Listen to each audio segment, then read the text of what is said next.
আলহামদুলিল্লাহ, আল্লাহ সুবহানাহু ওয়া তাআলার প্রশংসা জ্ঞাপন করছি যে আল্লাহ সুবহানাহু ওয়া তাআলা আমাদেরকে উত্তম রিজিকের মাধ্যমে বাঁচিয়ে রেখেছেন,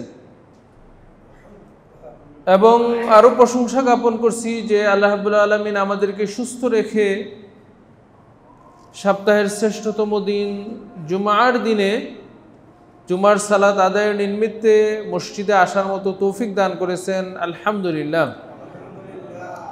দুরূদ এবং সালাম বর্ষিত হোক প্রিয় নবীর প্রতি, যাকে আল্লাহ রাব্বুল আলামিন শিক্ষক করে পাঠিয়েছেন।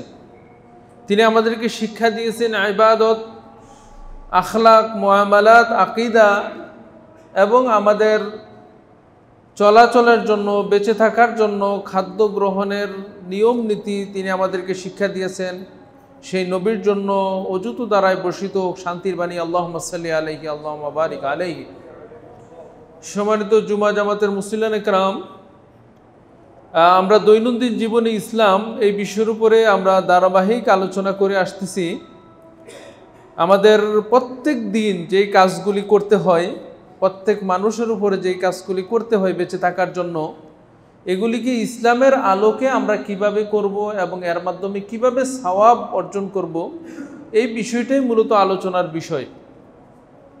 দুনিয়ার যে কোনো কাজ আপনি যদি নিয়তের সহিত করেন তাহলে সেটা ইবাদতে পরিণত হয়। অনুরূপভাবে খাবার দাবার, এটাও যদি আপনার নিয়তের সাথে ইসলামিক পদ্ধতিতে গ্রহণ করেন তাহলে আপনার খাওয়া দাওয়া, পান করা, এটা ইবাদতে পরিণত হবে, সওয়াব হবে এবং জান্নাতে যাওয়ার কারণ হবে। তো সুতরাং আমরা এই বিষয়গুলি আমরা গত জুমাতে পানাহারের আদব সম্পর্কিত অনেকগুলি বিষয় আলোচনা করেছি। জানি না আপনাদের মনে আছে কিনা, আমি শুধু পয়েন্টগুলি বলে দিয়ে আজকে শেষ পয়েন্টটা নিয়ে আলোচনা করব। আমরা বলেছিলাম যে খাবার দাবারের জন্য ইসলাম কতগুলি আদব আমাদেরকে শিখিয়েছে। রাসূল সাল্লাল্লাহু আলাইহি সাল্লাম নিজে খাদ্য গ্রহণ করেছেন। তিনি এমন নবী ছিলেন না যে তিনি খাবার গ্রহণ লাগতো না, বরং আরবদের মধ্যে এটা একটা আশ্চর্যজনক ছিল যে তিনি কেমন নবী যে তিনি খাওয়া দাওয়া করেন, বাজারে চলাফেরা করেন, এটা কেমন নবী। পূর্ববর্তী নবীদের ব্যাপারেও তাদের যে যারা ঈমান আনে না তাদের একটা দাবি ছিল, তাদের দাবি ছিল যে নবী হবে ফেরেশতা, নবী হবে অন্যরকম মানুষ, যার খাবার দাবার লাগবে না, স্ত্রী পুত্র লাগবে না। কিন্তু আল্লাহ রাব্বুল আলামিন এরকম করেননি, বরং নবী সাল্লাল্লাহু আলাইহি সাল্লাম তিনি খাদ্য গ্রহণ করেছেন এবং তিনি খাদ্য গ্রহণের নিয়ম নীতি বিস্তারিতভাবে বর্ণনা করেছেন। তো খাদ্য গ্রহণের যে আদবগুলি আপনাদের সামনে আলোচনা করা হয়েছিল, তার প্রথমটা ছিল নিয়াত করা। আমরা এই নিয়তে খাদ্য গ্রহণ করব যে আমি সুস্থ থাকব, সুস্থ থেকে ইবাদত করতে পারবো। এইটা নিয়ত হলে তাহলে খাদ্য গ্রহণ ইবাদতে পরিণত হবে। আমরা খাবারের আগে হাত ধুয়ে নেব। 3 নম্বর হলো খাবার এবং সালাত যদি একত্রিত হয়, খাবার একদম প্রস্তুত হয়ে গেছে, টেবিলে চলে আসছে, তাইলে আগে খাবার খেয়ে তারপরে সালাতে চলে আসব। 4 নম্বর হলো খাবারের আগে দোয়া পাঠ করা এবং খাবারের শেষে দোয়া পাঠ করা, সুন্নাহসম্মত দোয়া। 5 নম্বর আদব বলেছিলাম যে ডান হাতে খাবার গ্রহণ করা, বাম হাতে খাওয়া শয়তানের অভ্যাস। 6 নম্বরে আমরা প্লেটের একেবারে নিকট থেকে আমরা খাবার গ্রহণ করব, মধ্যস্থান থেকে নয়। আমরা হেলান দিয়ে খাবার খাবো না, অহংকার বশত অহংকারীর মতো বসে হেলান দিয়ে আমরা খাবার খাবো না, বরং বিনয়ী হয়ে যে আল্লাহ আমাদেরকে নিয়ামত দিয়েছে, আমাকে খাবারের মতো শক্তি দিয়েছে, এই অনুভূতি নিয়ে আমরা খাবার গ্রহণ করব। তারপরে আমরা মধ্যম পন্থাভাবে খাবো, অনেক খাবার খেয়ে নেব না, আবার একেবারে কমও খাবো না। হাদিসে বলা হয়েছিল পেটটাকে 3টা ভাগ করার কথা বলা হয়েছে। হ্যাঁ, 1 ভাগ খাবার খাবে, 1 ভাগ পানীয় খাবে, আর 1 ভাগ খালি রাখবে শ্বাস প্রশ্বাসের জন্য। আরেকটা আমরা বলেছিলাম যে পানি খাইতে 3 নিঃশ্বাসে খাওয়া, যাতে করে নিঃশ্বাসটা পানির মধ্যে না পড়ে। আরেকটা আমরা বলেছিলাম যে গরম অবস্থায় না খাওয়া। অনেকে চা খাচ্ছে আবার ফুঁক দিচ্ছে না, গরম হোক, যখন খাওয়ার মতো যখন সহনীয় হবে তখন এটাকে খাওয়া। একত্রিত হয়ে খাওয়া, বিচ্ছিন্নভাবে খেলে বরকত চলে যায়, একত্রিতভাবে খাওয়া, আপনার আঙ্গুল চেটে চেটে খাওয়া। এবং সর্বশেষ বলেছিলাম যে খাবারের কোনো দোষ ত্রুটি উল্লেখ না করা। খাবার পছন্দ হইলে রাসূল সাল্লাল্লাহু আলাইহি ওয়াসাল্লাম খাইতেন, আর না হইলে তিনি দুষ্টুটি বলতেন না, তিনি না খেয়ে থাকতেন বা ওই খাবারটা খেতেন না। আজকে একটা আদব নিয়ে আলোচনা করব, সেটা হলো হালাল রুজি বক্ষণ করা। এটা হলো সবগুলি যে আদব বললাম, ওই আদবের মূল হলো এটা। রুজি যদি হালাল না হয়, আপনি ডান হাতে খান আর কম খান, হ্যাঁ 3 নিঃশ্বাসে খান আর যেভাবে খান কেন, এটার কোনো মূল্য থাকবে না। এই জন্য রুজি হালাল হতে হবে, এটা ইসলামের একটা গুরুত্বপূর্ণ বিষয়। এবং এই রুজি হালালের জন্য আল্লাহ রাব্বুল আলামিন নির্দেশ দিয়েছেন সরাসরি কোরআনে, সূরাতুল বাকারা 168 নম্বর আয়াত। আল্লাহ রাব্বুল আলামিন বলতেছেন, ইয়া আইয়ুহান নাস, ও দুনিয়ার মানুষ সকল, কুলু মিম্মা ফিল আরদি হালালান তাইয়্যিবা, তোমরা খাও, তোমরা পানাহার করো, ফিল আরদি জমিন থেকে, মিম্মা ফিল আরদি জমিনের মধ্যে যা আছে খাবারের সব খাবার তোমরা খাও, হালালান তাইয়্যিবা, শর্ত হলো 2টা, হালাল হতে হবে আর রুচিকর হতে হবে। হালাল কোনটা? হালাল হলো ওইটা যেটা হারাম না। খাবারের সব খাবার হালাল, তবে যেইটা ইসলাম হারাম করছে এটা ছাড়া। ইসলাম হারাম করছে কোনটা জিনিসকে? হারাম 2 ভাবে হয়ে থাকে। একটা হলো মৌলিকভাবে হারাম, মৌলিকভাবে আল্লাহ রাব্বুল আলামিন কিছু জিনিসকে হারাম করে দিয়েছেন। যেমন আল্লাহ রাব্বুল আলামিন বলছেন যে ইন্নাল্লাহ হারামা আলাইকুমুল মাইতা, আল্লাহ তোমাদের উপরে মৃত্যুকে হারাম করে দিয়েছেন। যে জিনিসটা মরে যায়, গরু আছে, ছাগল আছে, আপনার মোরগ মুরগি আছে, এগুলো যদি মরে যায় আপনি জবাই দিতে না পারেন তাহলে এটা হারাম। কিন্তু মাছের ক্ষেত্রে বলা হয়েছে যে না, পানিতে যেগুলি বসবাস করে মাছের ক্ষেত্রে আবার এটাকে শিথিলতা করা হয়েছে। তাহলে মৃত্যু জিনিসটাকে হারাম করা হয়েছে। 2 নম্বরে বলা হয়েছে দাম, রক্ত, রক্তকে খাওয়াকে হারাম করা হয়েছে। তবে কলিজা, যেটার অধিকাংশ রক্ত, এটাকে আবার হালাল করা হয়েছে। তারপরে আল্লাহ রাব্বুল আলামিন বলছেন যে ইন্নাল্লাহ হারামা আলাইকুমুল মাইতাতা ওয়াদ-দামা ওয়া লাহমাল খিনজির, শুকুরকে খাওয়া, একেবারে স্পষ্ট করে বলছেন যে শুকুর এটা একেবারে মৌলিকভাবে হারাম। এটাকে বিসমিল্লাহ বলে খান আর যাই করেন, মৌলিকভাবে এটা হারাম। তারপরে শুকুরের সাথে কুকুর, হাদিস দ্বারা প্রমাণিত, কুকুরকে হারাম করা হয়েছে। এবং এমন প্রাণীকে হারাম করা হয়েছে যেগুলি নখ বিশিষ্ট, নখ দিয়ে শিকার করে, যেমন বাঘ বলেন, ভাল্লুক বলেন, তারপরে আপনার সিংহ বলেন, এরকম জিনিসগুলিকে হারাম করা হয়েছে। যেগুলি বিষধর, বিষ শরীরে থাকে, সাপ বিচ্ছু, এগুলিকে হারাম করা হয়েছে। তারপরে আল্লাহ ওয়ামা উহিল্লা বিহি মিন গায়রিল্লাহ, এবং আল্লাহর নাম ব্যতীত যেগুলিকে জবাই করা হয়, এই কতগুলি জিনিস মৌলিকভাবেই হারাম করা হয়েছে। আর কিছু কিছু জিনিস আছে যে মৌলিকভাবে হারাম নয়, কিন্তু পদ্ধতির কারণে হারাম, পদ্ধতির কারণে হারাম করে দিয়েছেন। যেমন কি, যে আপনি দেখেন ফল ফলাদি, এটা হালাল জিনিস, কিন্তু আপনি চুরি করে নিয়ে আসলেন, বাড়িতে যাচ্ছেন, দেখলেন যে একটা কলার একটা কাদি বা ছড়ি আপনার রাস্তার খুব কাছেই পড়ে আছে, আপনি কেটে এটা নিয়ে গেলেন বাড়িতে। কলা তো হালাল জিনিস, কিন্তু এটা আপনার জন্য হারাম। কেন? আপনি চুরি করে এনেছেন, আপনি ডাকাতি করে নিয়ে আসছেন, তাইলে জিনিসটা হালাল, কিন্তু পদ্ধতির কারণে হারাম হয়ে গেছে। জিনিসটা হালাল, কিন্তু আপনার উপার্জনের কারণে এটা হারাম হয়ে গেছে। তাহলে হারাম 2 ভাবে হয়, একটা হলো মৌলিকভাবে হারাম, আর একটা হলো পদ্ধতির কারণে হারাম। তাহলে আল্লাহ রাব্বুল আলামিন বলছেন যে তোমরা হালাল জিনিস ভক্ষণ করো। আরেকটা শর্ত হলো তৈয়িব, রুচিকর জিনিস, যে জিনিসটা আপনার জন্য স্বাস্থ্যের জন্য ভালো। আপনার জন্য নিজেই একদম বাড়ির গাছের আম অথবা কলা আপনার একেবারে গাছ থেকে কেটে আনছেন, কিন্তু এটা রাখতে রাখতে আপনার পচে গেছে, এখন এটা আপনার খাইলে আপনার শরীরের জন্য সমস্যা হবে, এটাকে বলা হয়েছে খাওয়া যাবে না, কারণ এটা তৈয়ব না, রুচিকর না। আপনার শরীরের হার্ট অ্যাটাক হয়েছে আপনার, এখন যদি আপনার গরুর গোশত খান তাহলে আপনার শরীরের জন্য এটা আপনার জন্য নিষেধ। ডাক্তাররা যেমন নিষেধ করে, শরীয়ত তো বলছে যে রুচিকর নয়, স্বাস্থ্যকর নয় তোমার জন্য। তো অনুরূপভাবে হালাল হওয়ার জন্য আপনার হালাল জিনিস খেতে হবে এবং রুচিকর জিনিস খেতে হবে। তাইলে আমরা বুঝতে পারলাম যে আল্লাহ রাব্বুল আলামিন হালাল জিনিস গ্রহণের জন্য নির্দেশ দিয়েছেন, আল্লাহর নির্দেশ, আল্লাহর আদেশ। দুই নম্বর গুরুত্ব হলো যে ইবাদত কবুলের অন্যতম শর্ত হলো হালাল রুজি। আমরা যে ইবাদত করি, যে সালাতে আসছি, সিয়াম রাখি, অনেকে হজ করেছেন লক্ষ লক্ষ টাকা খরচ করে, এই ইবাদতগুলি আল্লাহর কাছে যদি গ্রহণ করতে চাই, এই ইবাদতের যদি আমরা সওয়াব আল্লাহর কাছ থেকে নিতে চাই, জান্নাতে যেতে চাই, তাহলে তার অন্যতম শর্ত হলো হালাল রুজির ব্যবস্থা করা। ইবাদতের অনেকগুলি শর্ত আছে কবুলের। এক নম্বর শর্ত হলো ইবাদত করতে হবে একমাত্র আল্লাহর জন্য। আমরা যে সালাতে আসছি এটা একমাত্র আল্লাহর জন্য হতে হবে, কাউকে দেখানোর জন্য নয়। আমরা অনেক সময় মানুষকে দান সৎকা করি, মানুষের উপকার করি, এটা একমাত্র আল্লাহর জন্য। যদি মনে করি যে ইলেকশনে জিতার জন্য, মানুষের বাহাবা পাওয়ার জন্য, মানুষের সিম্পিতি পাওয়ার জন্য, মানুষের আপনার সুনাম নেওয়ার জন্য যদি হয়, তাহলে আল্লাহ কোনোটাই কবুল করবেন না। একমাত্র কেবলমাত্র আল্লাহর জন্য করতে হবে, এটা হলো এক নম্বর শর্ত।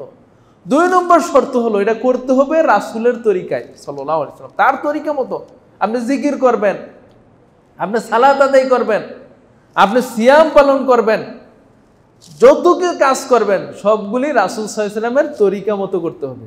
যদি রাসূল সাল্লাল্লাহু আলাইহি ওয়াসাল্লাম এই নিয়মে করে থাকেন, এই পদ্ধতিতে করে থাকেন, এইভাবে করার অনুমতি দিয়ে থাকেন, তাহলে সেটা গ্রহণযোগ্য হবে।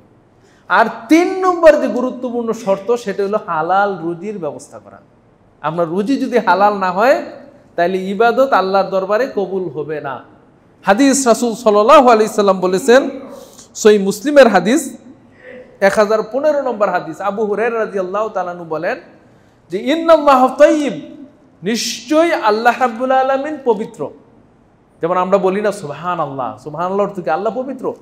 মানে আল্লাহ সুবহানাহু ওয়া তাআলা মানে শিরিক থেকে পবিত্র, তিনি আইব থেকে পবিত্র। মানুষের অনেক দোষ থাকে, অনেক দুর্বলতা থাকে, অনেক অক্ষমতা থাকে, কিন্তু আল্লাহ সবগুলি থেকে পবিত্র। তার কোনো দোষ নেই, তার কোনো অক্ষমতা নেই, তার কোনো শরীক নেই।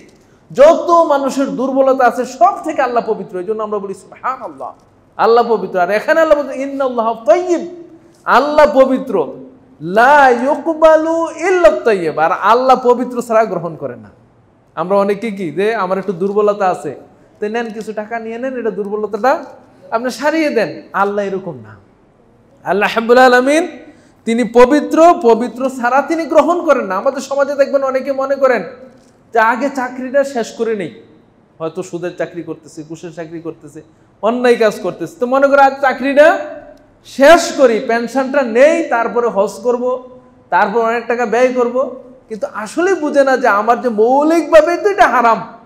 আপনি ওই টাকা দিয়ে যদি হজেও গেলেন, কিন্তু হজ যে কবুল হয়েছে তা কিভাবে বুঝলেন? আপনি সালাতে আসতেছেন, সালাত যে কবুল হচ্ছে তা কিভাবে বুঝলেন? কারণ আপনার ইনকামটাই তো হালাল না।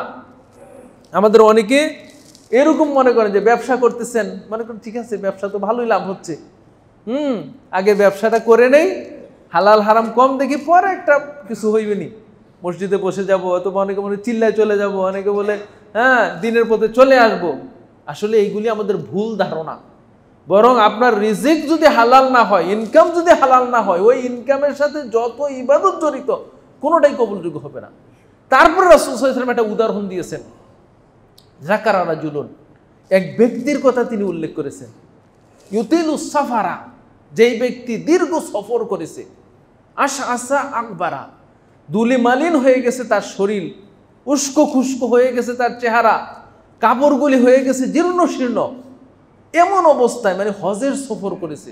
সাহাবী মুফাসসিরগণ, মুহাদ্দিসগণ বলছেন যে রাসূল সাল্লাল্লাহু আলাইহি ওয়াসাল্লাম এখানে হজের সফরের কথা বলেছে, কারণ তখনকার, এখন তো হজের সফর অনেক সময় আরামদায়ক হয়। আপনি প্লেনে গেছেন, গাড়িতে, এসি গাড়িতে চড়ে বেড়াচ্ছেন, এসি হোটেলে থাকতেছেন, কোনো তেমন একটা মনে হয় না। কিন্তু তখনকার কি ছিল, ওঠে গোড়ায় অথবা হেঁটে হেঁটে মানুষ সফর করা লাগবে, ধুলা বালিতে, হ্যাঁ আপনার রোদে, অনেক কষ্ট হতো। তো রাসূল সাল্লাল্লাহু আলাইহি ওয়াসাল্লাম বলতেছেন যে একটা ব্যক্তির কথা তোমরা চিন্তা করো, যেই ব্যক্তি দীর্ঘ সফর করেছে, উস্কো খুস্কো গেছে তার চেহারা, ইয়ামুদ্দু ইয়াদাহু ইলা সামা, এবং তিনি আল্লাহর কাছে হাত উঠিয়েছে, দোয়া করতেছে, ইয়া রব, ইয়া রব, হে আল্লাহ আপনি আমার গুনাহ ক্ষমা করুন, আমার এই সমস্যা দূর করে দেন, আমার এই বিপদ দূর করে দেন। এবং যে বাবা আমরা আল্লাহর কাছে প্রার্থনা করি, হজে যখন যায় সবাই আল্লাহর কাছে, আরাফাতের দিন বলেন, কাবা ঘর দেখে বলেন, সাফা মারওয়াতে গিয়ে আল্লাহর কাছে দোয়া করে।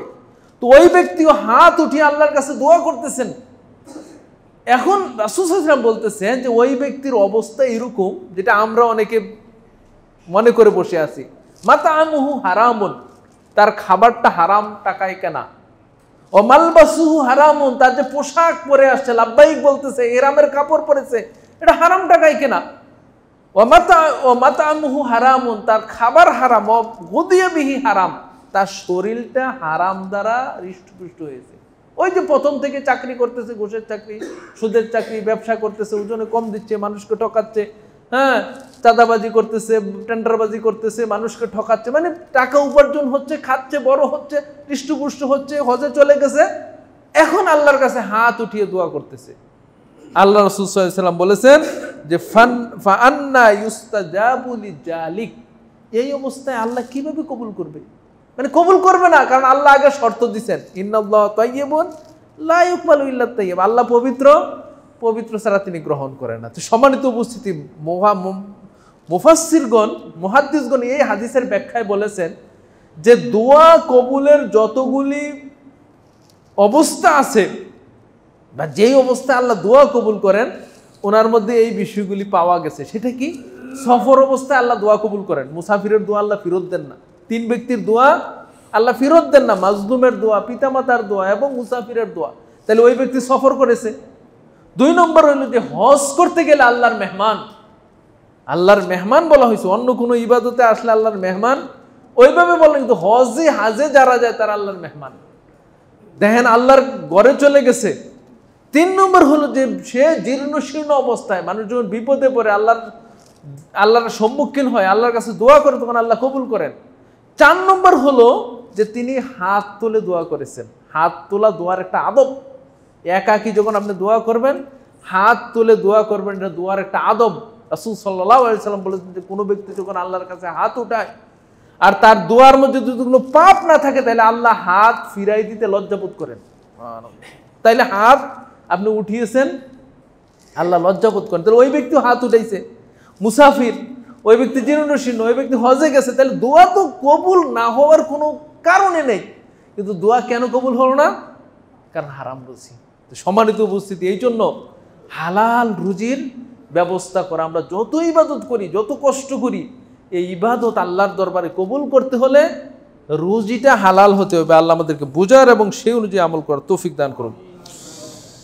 3 নম্বর যে বিষয়টা আমরা বলবো সেটা হলো যে আল্লাহ রাব্বুল আলামিন যে নবী রাসূলদেরকে পাঠিয়েছেন দুনিয়াতে, তাদের একটা নির্দিষ্ট দায়িত্ব ছিল আল্লাহর দ্বীন প্রচার করা, আল্লাহর পরিচয় তুলে ধরা, শিরিক বিদআত থেকে দূরে রাখা।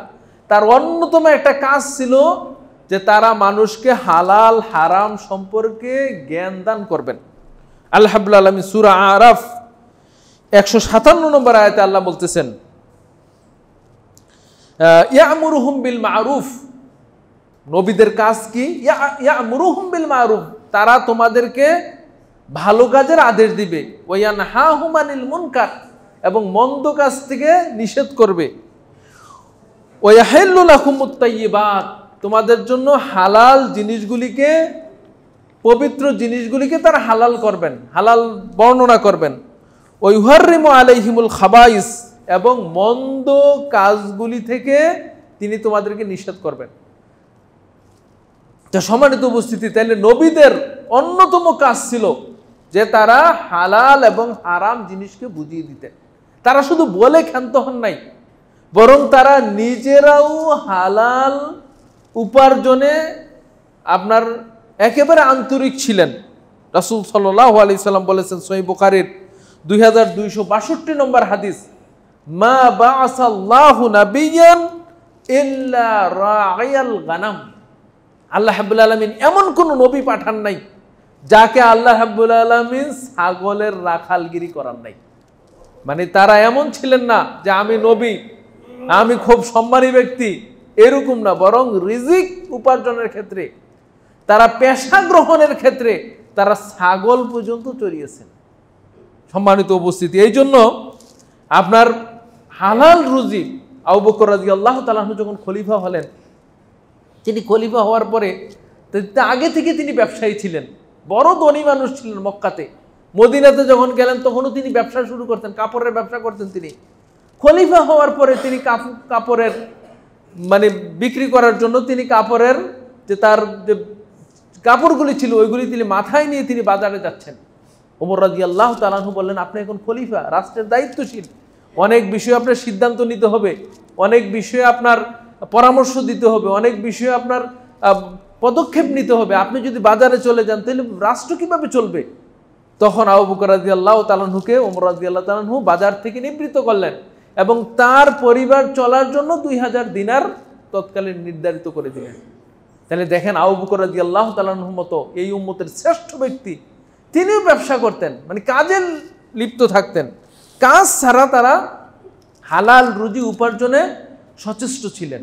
তাহলে আমাদেরকেও প্রত্যেককে হালাল রুজি উপার্জনের প্রতি আমাদের সচেষ্ট হতে হবে। আমাদের যে উপার্জন, আমাদের যে পেশা, আমাদের যে ব্যবসা, আমাদের যে বাণিজ্য, এটিকে হালাল পথে আছে কিনা এটার দিকে আমাদের খেয়াল রাখতে হবে। 4 নম্বর যে বিষয়টা আমরা বলবো সেটা হলো যে সবচেয়ে উত্তম খাবার কোনটা। আমাদের অনেকের হয়তো খাবার নাম বলবেন যে আমার এই খাবার প্রিয়, আমার ওই খাবার প্রিয়, কিন্তু হাদিসে কি বলছেন? সহিহ বুখারীর 2072 নম্বর হাদিস, মাকদাম বিন মাদি কারাব রাদিয়াল্লাহু তাআলা আনহু তিনি বলতেছেন যে রাসূল সাল্লাল্লাহু আলাইহি ওয়াসাল্লাম বলেছেন, মা আকালা আহাদুন তাআমান কাত্তুন, তোমাদের কেউ কখনো খাবার খায় নাই, খায়রুম মিন আইয়াকুলা মিন আমালিন বিয়াদিহি, ওই উত্তম খাবারের চাইতে যেই খাবারটা সে নিজ হাতে উপার্জন করেছে। সুবহানাল্লাহ, নিজ হাতে। একজন রিকশা চালক কত কষ্ট করে রিকশা চালায়, তারপরে খাবার কিনে বাড়িতে আনে। একজন ভ্যান চালক, একজন সবজি বিক্রেতা, একজন দোকানদার নিজে পরিশ্রম করে তারপরে খাবারটা নিয়ে আসে। আপনার বাড়িতে হয়তো অনেক ভালো ভালো খাবার রান্না হয়েছে, কিন্তু তিনি হয়তো অল্প আপনার ডাল ভাতেরই ব্যবস্থা করছেন, কিন্তু ওই খাবারটা আল্লাহর কাছে এবং তার নবীর কাছে প্রিয়। এই জন্য নবীদের পেশা সম্পর্কে দেখা যায় যে সহিহ আল বুখারীর যে ফাতহুল বারীর ব্যাখ্যায় আল্লামা ইবনে হাজার আসকালানী রাহমাতুল্লাহ আলাইহি তিনি বলছেন যে কানা আদামু হাররাসান, আদম আলাইহিস সালাম কৃষিকাজ করতেন। আদি পিতা আদম আলাইহিস সালাম তিনি যখন দুনিয়াতে আসেন, আসার পরে তিনি কৃষিকাজ শুরু করেন। ওয়াকানা নূহু নাজ্জারান, নূহ আলাইহিস সালাম কাঠের মিস্ত্রি ছিলেন। এই যে তার যে নৌকা তৈরি করেছেন তিনি নিজে করেছেন, নিজে শ্রম দিয়েছেন, আর তার পেশা ছিল কাঠ মিস্ত্রি। ওয়াকানা ইদ্রিসু খাইয়াতান, আর ইদ্রিস আলাইহিস সালাম বিখ্যাত নবী, তিনি দর্জি ছিলেন, কাপড় সেলাই করতেন। ওয়াকানা মূসা রাআয়ান, আর মূসা আলাইহিস সালাম তিনি ছিলেন ছাগলের রাখাল। তিনি যখন মাদায়েনে চলে গেলেন, শুআয়ব আলাইহিস সালামের সাথে চুক্তি হলো যে তুমি 10 বছর অথবা 8 বছর তুমি ছাগল চড়াইবা, তারপরে আমার একটা মেয়ের সাথে তোমার বিয়ে হবে। 10 বছর 8 বছর তিনি বলছে যে 8 বছর কম আর 10 বছর হইলে পূর্ণ হবে, তিনি ছাগল চড়িয়েছেন। তো সম্মানিত বলছি, রাসূল সাল্লাল্লাহু আলাইহি ওয়াসাল্লামকে জিজ্ঞেস করা হয়েছিল যে রাসূল সাল্লাল্লাহু আলাইহি ওয়াসাল্লাম ওই হাদিস বললেন যে এমন কোনো নবী নাই যে তার ছাগল চড়ান নাই। তখন সাহাবীগণ বললেন, ইয়া রাসূলুল্লাহ, আপনিও কি ছাগল চড়িয়েছেন? কারণ মদিনার লোকেরা তো রাসূল সাল্লাল্লাহু আলাইহি ওয়াসাল্লামকে দেখেন নাই, তিনি ছিলেন মক্কাতে। তখন তিনি বললেন, নাম কুনতু আরা আলা কারাইতিল আহলিল মক্কা, হ্যাঁ আমি মক্কাবাসীদের ছাগল চড়িয়েছি কিছু পয়সার বিনিময়ে, আমি ছাগল চড়াইতাম।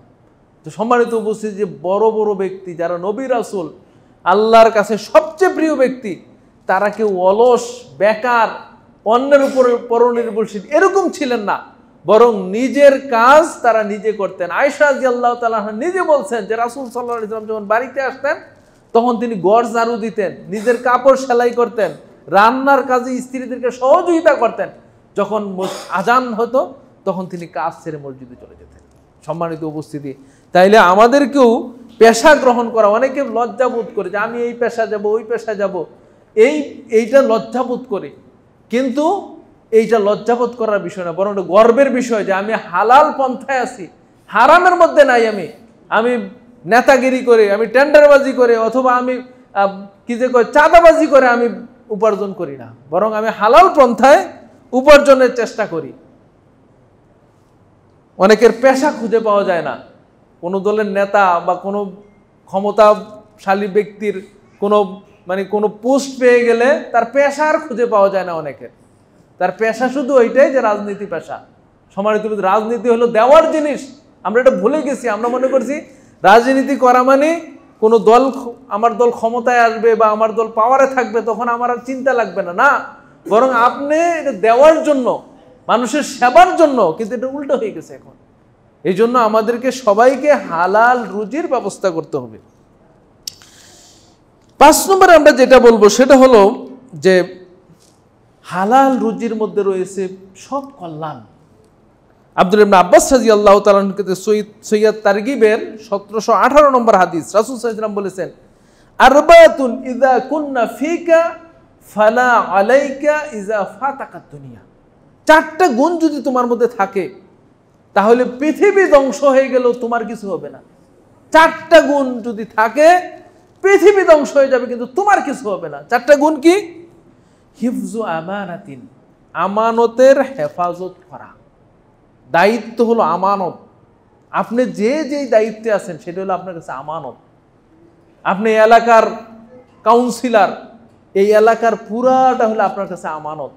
সরকার থেকে যা আসবে এটা সঠিকভাবে দিয়ে দেওয়া। আপনি থানার এসপি, থানার দায়িত্বশীল, আপনি হলেন থানা, আপনার কাছে আমানত। আপনি জেলার দায়িত্বশীল, আপনি রাষ্ট্রের দায়িত্বশীল, আমানত। আপনি কোনো অফিসের কর্মচারী, কর্মকর্তা, আপনার অফিসটা আপনার কাছে আমানত। কিন্তু আমরা এগুলি আমানত মনে করি না, বরং আমরা এগুলি মনে করি টাকা কামানোর উপায়। সম্মানিত উপস্থিতি, এগুলি টাকা কামানোর উপায় নয়। ওমর রাদিয়াল্লাহু তাআলা আনহু খলিফা ছিলেন, তিনি অনেক ঘটনা তার জীবনের মধ্যে আছে। আপনারা জানেন যে রাত্রবেলা তিনি বের হতেন দেখার জন্য। একদিন তিনি দেখতে পেলেন যে মদিনার উপকণ্ঠে লোক এসেছে, মহিলা তার বাচ্চাদেরকে খাওয়ানোর জন্য, বুঝ দেওয়ার জন্য শুধু পানি জাল দিচ্ছেন। মানে বাচ্চারা যাতে বুঝে যে খাবার রান্না হচ্ছে, আমরা খেয়ে তারপর ঘুমাবো। অনেক দূর থেকে এসেছে মদিনাতে খলিফার সাথে দেখা করবে। ওমর রাদিয়াল্লাহু তাআলা ছদ্মবেশে গিয়ে জিজ্ঞেস করুন, কি করতেছে? অনেকক্ষণ যাবৎ রান্না হচ্ছে। কিন্তু দেখলেন যে, বললেন যে এখানে বাচ্চাদেরকে বুঝ দেওয়ার জন্য আমি এই কাজ করতেছি, বাচ্চারা ঘুমিয়ে যাবে। তিনি বাইতুল মালে আসলেন, সেই গোডাউনে আসলেন, খাদ্যার সেই গোডাউনে আসলেন। এসে তিনি আপনার 18 বস্তা নিজের কাঁধে নিলেন। দারোয়ান বলতেছে যে আমাকে দেন। বলে যে না, আমি খলিফা, দায়িত্ব আমার উপরে। তিনি গেলেন, রুটি বানালেন, বাচ্চাদেরকে খাওয়ালেন। এটা হলো দায়িত্ব। কিন্তু আমরা মনে করি যে দায়িত্ব পেয়েছি মানে এখানে আমার অনেক কিছু ক্ষমতা দেখানোর চেষ্টা করি না।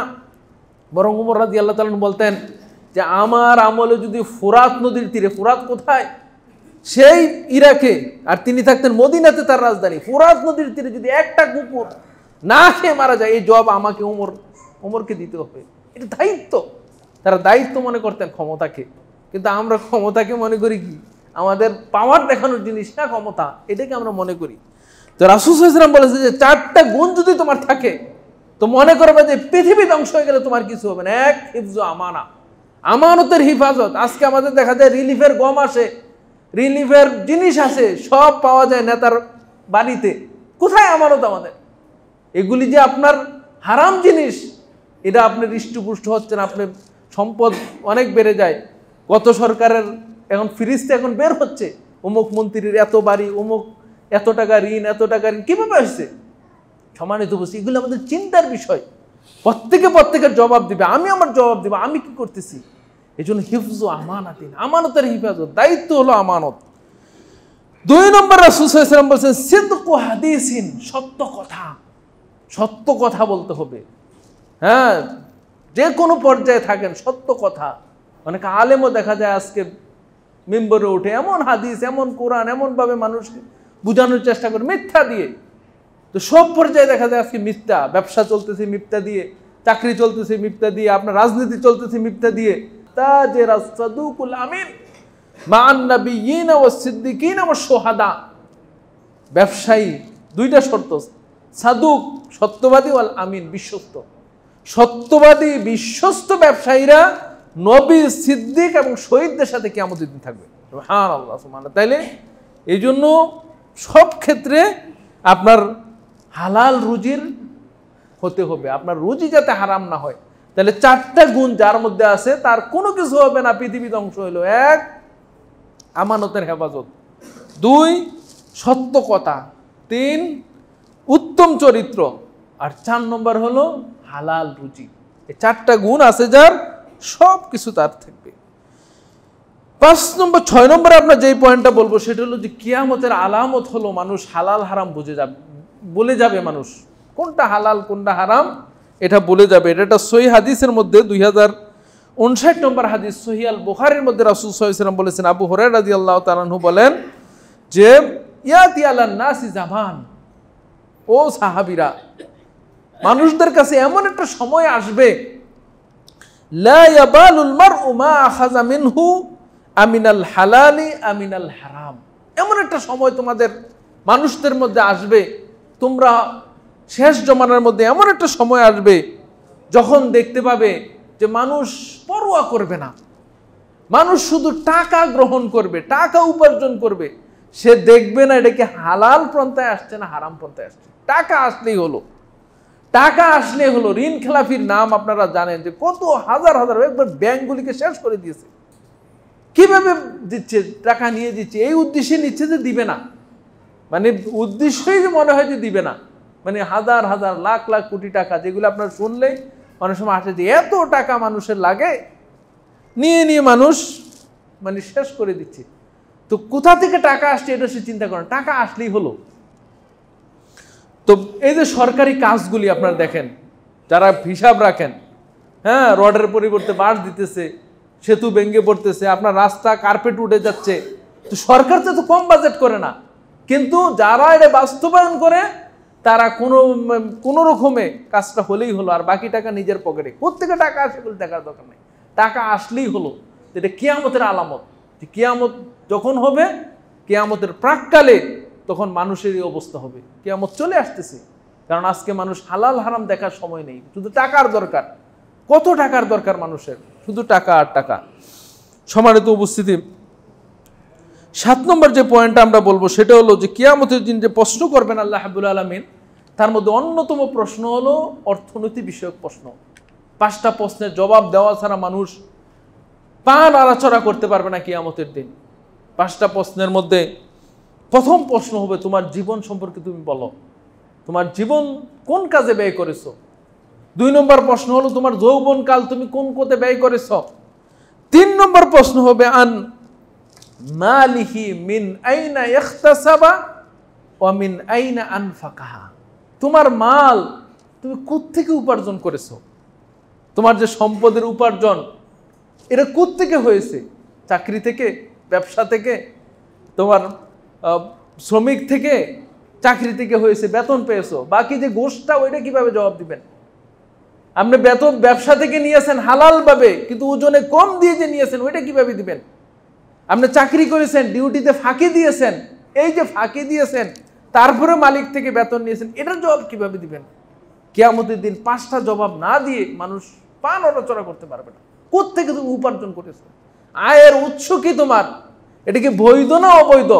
দেখবেন অনেক টাকার মালিক হলে দুদক থেকে চিঠি আসে, দুদকে ডাকায় যে ইনকামের ফাইল ঠিক আছে কিনা, ফাইলের সাথে আয়ের উৎস ঠিক আছে কিনা, উৎস থেকে হালাল উৎস কিনা, বৈধ উৎস কিনা, এগুলি দেখে দুনিয়াতে মানুষ কতভাবে জবাব দেওয়ার চেষ্টা করে, অনেকে আটকাই যায়। এত টাকা ঋণ ফাঁকি দিছে, কর ফাঁকি দিছে, এই জন্য তার জেল জরিমানা মামলা অনেক কিছু হয় পৃথিবীতে পার পাইলেন, কিন্তু আল্লাহ তো আর ঘুষও নিবেন না, তার ফেরেশতা তো পুঙ্খানুপুঙ্খানুভাবে হিসাব নেবেন। কিভাবে হিসাব হবে, আয়ের উৎসগুলি কোত্থেকে হয়েছে, তারপরে আবার জবাব দিতে হবে কোথায় তুমি ব্যয় করেছো, ব্যয়ের উৎস কি ঠিক ছিল কিনা, হালাল পন্থায় ব্যয় করেছো কিনা না হারাম পন্থায় ব্যয় করেছো। এই বিষয়গুলি জবাব দিয়েই মানুষকে আল্লাহ রাব্বুল আলামিনের কাছে পার পেতে হবে। আল্লাহ আমাদেরকে বোঝার এবং সঠিকভাবে আমল করার তৌফিক দান করুন। 8 নম্বর পয়েন্ট যেটা বলবো সেটা হলো যে জান্নাতে প্রবেশ, মানে জান্নাতে প্রবেশ করতে পারবে না হারাম উপার্জনকারী ব্যক্তি। রাসূল সাল্লাল্লাহু আলাইহি ওয়াসাল্লাম বলেছেন, আবু বকর সিদ্দিক রাদিয়াল্লাহু তাআলা আনহু থেকে হাদিস আসছে, রাসূল সাল্লাল্লাহু আলাইহি ওয়াসাল্লাম বলেছেন, লা ইয়াদখুলুল জান্নাতা জাসাদুন গুযিয়া বিল হারাম। ওই দেহ জান্নাতে যাবে না, আপনার শরীর তো জান্নাতে যাবে, আল্লাহ একটা শরীর অবয়ব বানাবেন না? এই শরীর তো পচে যাবে কবরে, কিয়ামতের দিন আবার আপনার শরীরকে আল্লাহ বানাবেন, তারপরে আপনাকে জান্নাতে দিবেন, শরীরকে জান্নাতে দিবেন। দৈর্ঘ্য হবে কত? আদম আলাইহিস সালাম যত দৈর্ঘ্য ছিল, 60 হাত লম্বা ছিলেন আদম আলাইহিস সালাম। আপনার যুবক হবে আপনার বয়সটা, শরীর হবে এত বড়, তারপর জান্নাতে যেয়ে আপনার নিয়ামত ভোগ করবেন। রাসূল সাল্লাল্লাহু আলাইহি ওয়াসাল্লাম বলতেছেন, লা ইয়াদখুলুল জান্নাতা জাসাদুন, ওই দেহ জান্নাতে যাবে না, গুযিয়া বিল হারাম, যেই দেহ হারাম দ্বারা হৃষ্টপুষ্ট হয়েছে। শরীর ইনকাম হারাম, এটা দিয়ে আপনি খাবার কিনেছেন, ওইটা আপনার শরীরে গেছে, ওইটা দিয়ে আপনার হৃষ্টপুষ্ট হয়েছে, রক্ত সঞ্চালন হয়েছে, মাংসপেশি আপনার শক্তিশালী হয়েছে, ওই দেহ জান্নাতে যাবে না। তা আপনি কি হবে আপনার ওই দেহ দিয়ে? আরেকটা হাদিস মুসনাদ আহমদের মধ্যে জাবির ইবনে আব্দুল্লাহ থেকে, লা ইয়াদখুলুল জান্নাতা লাহমুন নাবাতাত মিন সুহত, ওই গোশত জান্নাতে যাবে না যেই গোশত আপনার শরীরের যে গোশত হৃষ্টপুষ্ট হয়েছে হারাম দ্বারা।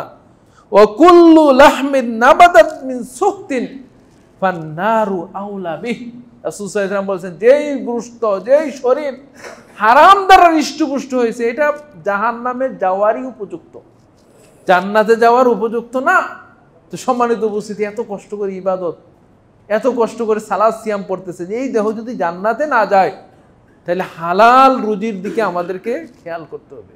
আমাদের ইনকাম, আমাদের আয়ের উৎস, আমাদের যে চলাচল, এগুলি যাতে হালাল হয়।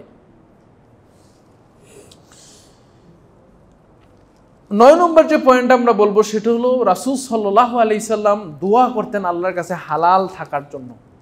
প্রত্যেক সালাতের পরে তিনি বলতেন, আল্লাহুম্মা কফি বিহালালিকা আন হারামিকা ওয়াগনিনি বিফাদলিক আম্মান সাওয়াক।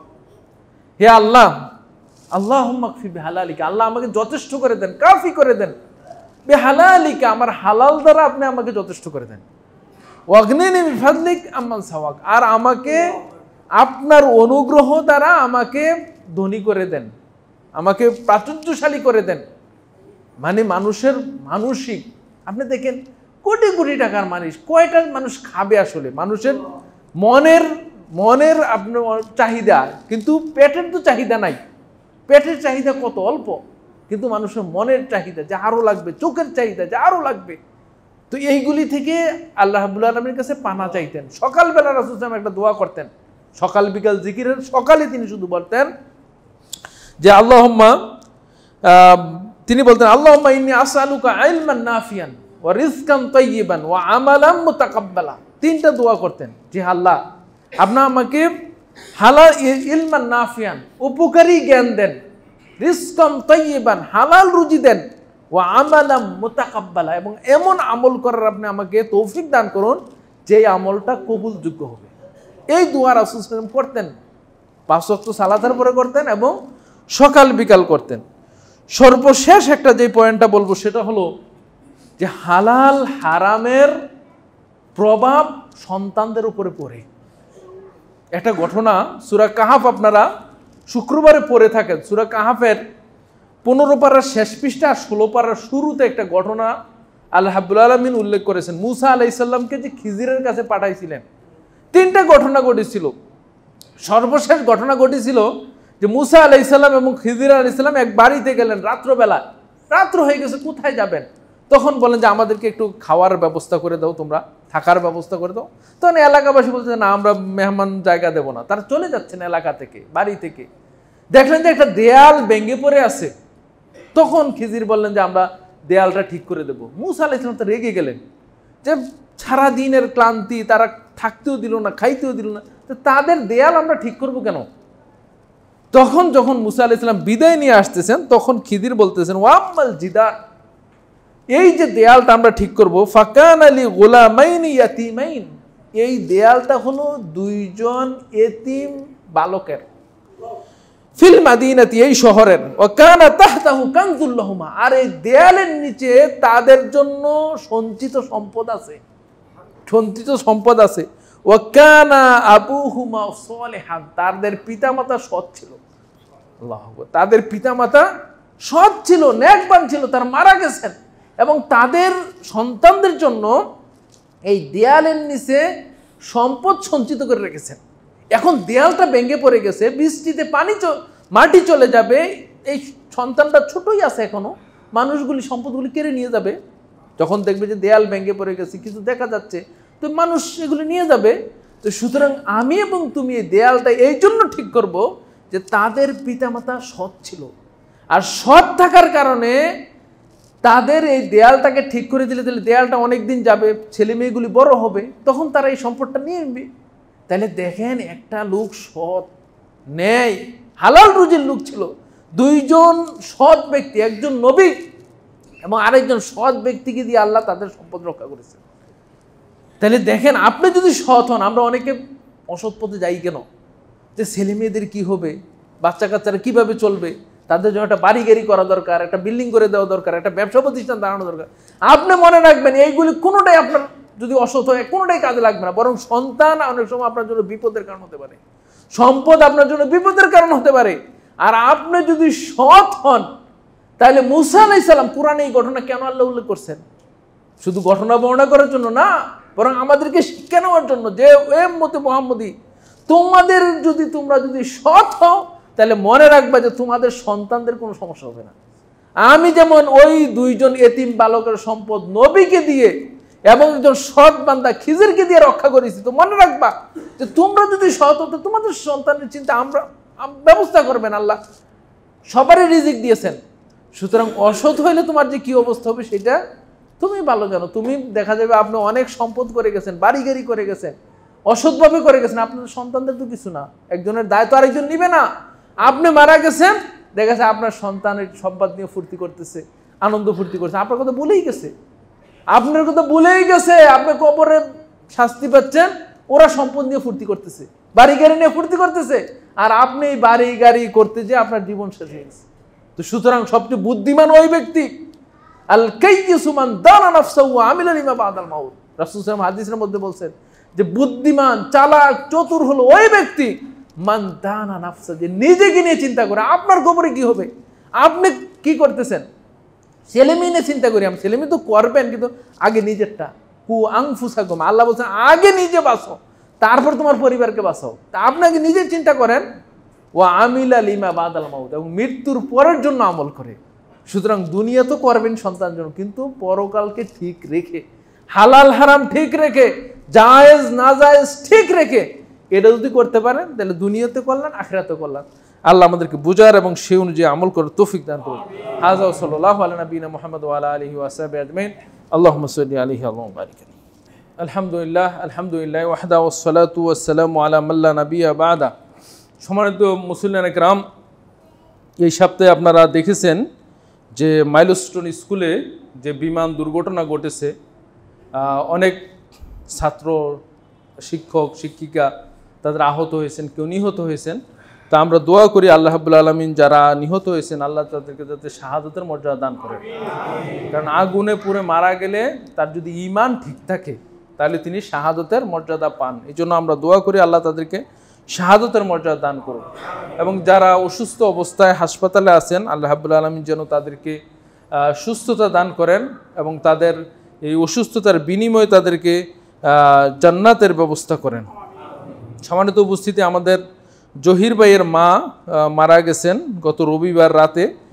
তার জন্য আমরা দোয়া করি আল্লাহ রাব্বুল আলামিন যেন তার গুনাহ খাতাকে ক্ষমা করেন এবং জান্নাতের মেহমান হিসাবে কবুল করেন। আপনাদের ইমাম সাহেব অসুস্থ, অনেকেই অসুস্থ আছেন, আল্লাহ রাব্বুল আলামিন সকলকে সুস্থতা দান করুক। এই যে ঘটনা ঘটে গেল, আসলে আমাদের কিছু শিক্ষা আছে। আমরা হয়তো অনেক মর্মাহত হয়েছি। আসলে মৃত্যু যে মানুষের কখন চলে আসে, আপনি দেখেন যারা স্কুলে গিয়েছে তারা কখনো মৃত্যুর জন্য যায় নাই। মানুষ হাসপাতালে যায় মৃত্যুর জন্য, যে হাসপাতাল বয়স হয়ে গেছে, চিকিৎসা নিবে, হয় বাঁচতে পারে না হলে মরতে পারে। কিন্তু যারা স্কুলে গেছে তারা গেছে নিজেদের জীবন গড়ার জন্য, কত স্বপ্ন যে আমি এই হব সেই হব, তাই না? কিন্তু কখন মরে গেছে। এই জন্য সবাইকে মৃত্যুর জন্য প্রস্তুত থাকতে হবে। যে কোনো সময় আমার মৃত্যু হয়ে যেতে পারে, আমি ছোট বয়স, আমার মৃত্যু হবে না, এই চিন্তা করা কখনো উচিত হবে না। এই ঘটনা কেন আমাদের এটা শিক্ষা দেয়। তা আমাদেরকে এই ঘটনাগুলি থেকে শিক্ষা নেওয়ার তৌফিক দান করুন। সম্মানিত উপস্থিতি, আপনাদের খুতবাতে আপনারা অনেকেই পরে আসেন, কিন্তু এখন আলহামদুলিল্লাহ এই পূর্ণ হয়ে গেছে, উপরে অনেকে আসছেন। খুতবাতে আপনারা আগে আসার চেষ্টা করবেন, কারণ জুমার দিনের যে আদব তার মধ্যে অন্যতম হলো যে খুতবা শোনা, এবং খুতবার আগে আসলেই আপনারা এই খুতবার যে জুমার দিনের সওয়াবটা এটা আপনারা পেয়ে যাবেন। তো এই জন্য আমাদের বিশেষ অনুরোধ থাকবে যে আপনারা যথাসম্ভব খুতবার আগে চলে আসবেন। আর একটা বিষয় হলো যে আপনাদের এই খুতবাগুলি আলহামদুলিল্লাহ আপনারা জানেন যে সত্যের অন্বেষণ ইউটিউব চ্যানেল থেকে আপনাদের ফেসবুকে এবং ইউটিউবে আপলোড হচ্ছে আলহামদুলিল্লাহ। অনেকে হয়তো বিষয়টাকে বুঝেন না, কিন্তু ইউটিউব এবং ফেসবুকের মাধ্যমে অনেকেই আলহামদুলিল্লাহ খুতবা দেখতেছেন এবং আপনাদের মসজিদের সাথে অনেকেই পরিচিত এবং তারা বিষয়টা জানেন এবং খুতবাগুলি তারা বোঝার চেষ্টা করেন। কিন্তু দুর্ভাগ্যজনক হলেও সত্য যে আপনাদের এই মসজিদের যে ক্যামেরা ছিল, যেটার মাধ্যমে ভিডিও করা হতো, এটা চুরি হয়ে গেছে এবং ভিডিওর যে যন্ত্রপাতিগুলি, রেকর্ডিংয়ের যে যন্ত্রপাতিগুলি, এগুলি চুরি হয়ে গেছে কিছুদিন আগে। তা আমরা চাচ্ছি যে এই যে দিনের যে প্রচার এবং প্রসারের স্বার্থে বর্তমানে যে আপনার যে ডিজিটাল যুগে আমরা যে এই জিনিসগুলি প্রচারের স্বার্থে ক্যামেরা কিনা দরকার, একটা সুন্দর একটা ক্যামেরা কিনা দরকার। এই জন্য আপনারা স্থায়ী দিনের খেদমতের জন্য আপনারা বিশেষভাবে সহযোগিতা করার চেষ্টা করবেন, যে যাতে এটা একটা আবার সুন্দরভাবে খুতবাগুলি প্রচারিত হয়। অনেকে এটার জন্য অপেক্ষায় থাকেন যাতে এই খুতবাগুলি মানুষ শুনতে পারে, দিনের আলো। আপনার এই একটা কিছু সহযোগিতার কারণে মানুষ যদি 2-4টা হাদিস জানতে পারে, একটা মাসালা জানতে পারে, একটা বিষয়ের মধ্যে উদ্বুদ্ধ হয়, একটা খারাপ কাজ থেকে বিরত থাকে, এটার সওয়াব কিন্তু আপনি পেতেই থাকবেন। আমরা সাদকে জারিয়া বলি না, এইটি কিন্তু সাদকে জারিয়ার অন্যতম একটা অংশ। তো সুতরাং আশা করি ইনশাল্লাহ ক্যামেরা কেনা হবে, আপনারা সার্বিকভাবে সবাই সহযোগিতা করবেন। আমাদের মাইনুল সাহেব আছেন এবং রয়েছেন ইয়াসিন ভাই, ওনার সাথে যোগাযোগ করে আপনারা এটার ব্যবস্থা করবেন ইনশাআল্লাহ।